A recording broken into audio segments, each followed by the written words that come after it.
नमस्कार, मैं जितेंद्र जैन और आप देख रहे हैं खबर समय जगत। आइए नजर डालते हैं आज की कुछ ताजा तरीन खबरों पर। भोपाल भारत की मूल अवधारणा साधना और स्वाध्याय है। इसी वजह से कई आक्रमणों के बाद भी भारत स्वयं को बचाए हुए है। भारत के लंबे समय से भौगोलिक दृष्टि से ही नहीं, वैचारिक रूप से भी खंडित करने का प्रयास किया जा रहा है। हमें वैचारिक प्रदूषण से बचना होगा। यह बात राष्ट्रीय स्तर की साप्ताहिक पत्रिका ऑर्गेनाइजर के संपादक प्रफुल्ल केतकर ने राजधानी भोपाल में आयोजित व्याख्यान में मुख्य वक्ता की आसंदी से कही। प्रज्ञा विमर्श न्याय द्वारा आयोजित इस व्याख्यान का विषय था राष्ट्र के समक्ष वैचारिक चुनौतियां और समाधान। कार्यक्रम के अध्यक्ष मध्य प्रदेश लोक सेवा आयोग के पूर्व अध्यक्ष अशोक पांडे और मुख्य अतिथि संजीव अग्रवाल रहे। मुख्य वक्ता केतकर ने कहा कि विश्व में सभ्यताओं का संघर्ष रहा है।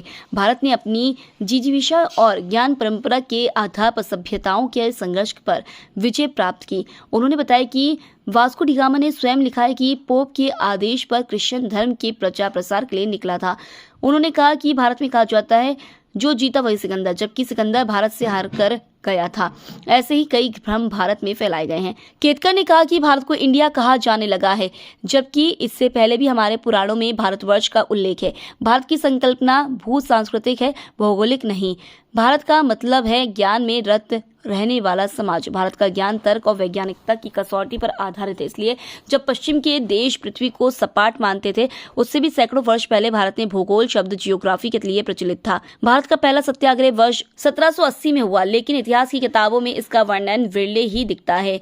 भारत देश में विविधता के बाद भी एकता रही है, लेकिन आज हमें भाषा, प्रांत और जातियों के आधार पर लड़ाने की कोशिश की जा रही है। इससे हमें बचने की जरूरत है।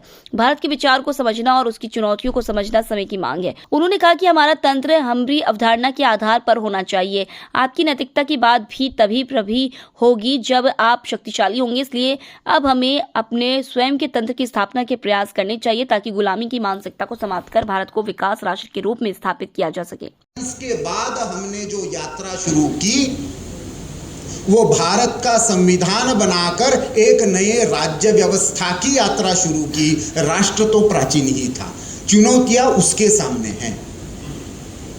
कौन खड़ी कर रहा है? तो ये बाकी की दो अवधारणाएं कर रही है। पहले अलग अलग कर रही थी, अब मिलकर कर रही है। लेकिन मूल प्रश्न आता है कि क्यों कर रही है? इसमें से तो बहुत सारे लोग अपने ही हैं। मतलब मैं नेहरू को राष्ट्र विरोधी नहीं मानता, वो अपने जगह पर राष्ट्रभक्ति ही थे। इवन भारत के बहुत सारे जो कमिटेड विचारों से कम्युनिस्ट थे, वो भी कोई राष्ट्र विरोधी नहीं थे, लेकिन भारत को देखने का उनका नजरिया अराष्ट्रीय था। उनको भारत की देखने की दृष्टि जो थी वो नॉन भारतीय थी। और इसी कारण से फिर समस्या आ जाती है।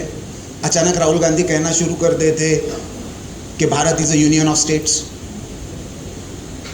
उनको लगता है मेरे परनाना भारत के प्रधानमंत्री बनने से पहले there was no idea of India.